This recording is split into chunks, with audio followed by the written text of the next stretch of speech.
आपको बताएं कि इकरा यूनिवर्सिटी के मेन कैंपस में इंजीनियर्स के EPE के टेस्ट का इनेकाद किया गया।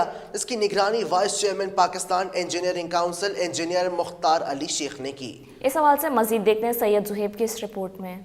पाकिस्तान इंजीनियरिंग काउंसिल की जानिब से EPE एग्ज़ाम कंडक्ट किया जा रहा है। इस मौके पर हमारे साथ मौजूद हैं vice chairman Pakistan engineering council engineer Mukhtar Ali Sheikh sahab. आइए जानते हैं इनसे इस एग्ज़ाम को कंडक्ट करने का मकसद क्या है और इससे इंजीनियर्स को क्या फ़ायदे मैसर आ सकते हैं। बिस्मिल्लाहिर्रहमानिर्रहीम। ये EPE एग्ज़ाम जो है इंजीनियरिंग प्रैक्टिस एग्ज़ाम कहलाता है।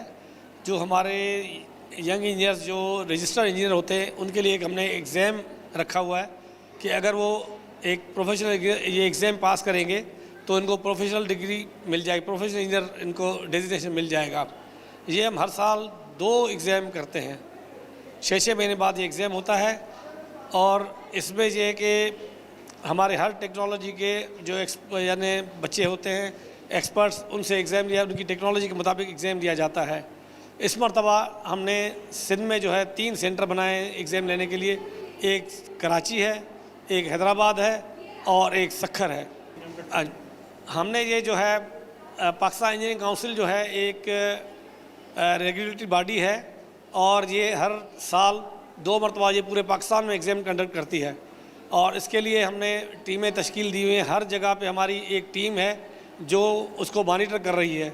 तो कराची में जो है इसको मैं और मेरे कुछ साथी हैं जो हम इनको मॉनिटर कर रहे हैं टेस्ट को, और इसका रिज़ल्ट भी जो है वो विद इन अ वीक आ जाएगा। ये अभी हमारे EPE के एग्ज़ाम चल रहे हैं माशाल्लाह से। कराची के अंदर, सिंध के अंदर 3 सेंटर है हमारे, कराची, हैदराबाद और सक्कर।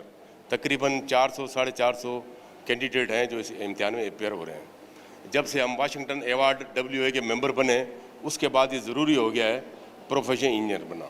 आपने जिस तरह देखा हमारे साथ मौजूद थे पाकिस्तान इंजीनियरिंग काउंसिल के vice chairman engineer Mukhtar Ali Sheikh. उन्होंने बताया कि इस एग्ज़ाम को कंडक्ट कराने की वजह क्या है और इससे इस इंजीनियर्स को क्या फ़ायदा मैसर आएगा।